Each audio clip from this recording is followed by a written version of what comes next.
Washington, D.C. government have tried to ignore us. They're quietly behind the scenes calling Wyoming and asking, hey, can we get a copy of your bank regulatory exam manual? Or can we get a copy of your rules for this, that, or the other thing?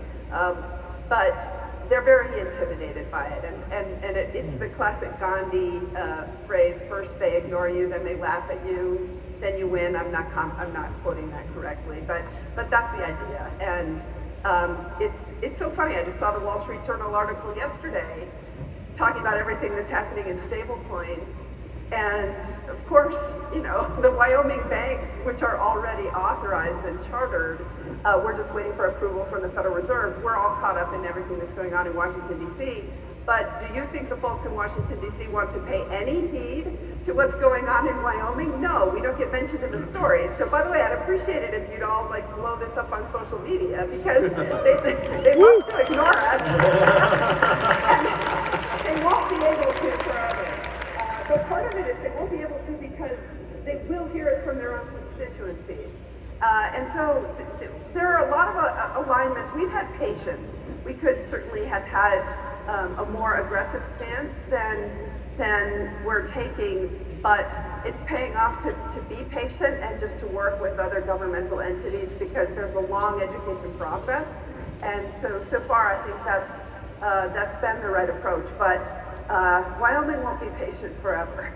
This is still the place that's leading the charge with the most enabling regulatory environment, and it's precisely because we actually have people in positions of power in the state that have spent the time to understand it, including the regulator, the banking regulator.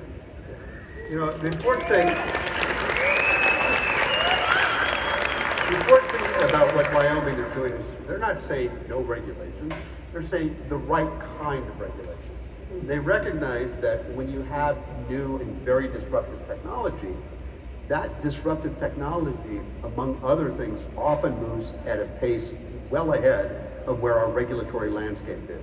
And so regulators are playing catch up, and sometimes it's easier for them to simply say no than to really understand how we take existing regulatory regimes and change them, modify them, and do what we need to do to facilitate the new technology. And so what Wyoming is doing, which I think is great, is demonstrating that there are different ways to think about blockchain technology. Not to simply say, you know, it's free for all, do whatever the hell you want, but to say that there are different ways to think about how we take what's important, ideas of protecting consumers, ideas of preventing fraud, how we take those concepts that we can all agree to and apply them in a regulatory way that makes sense for this new technology.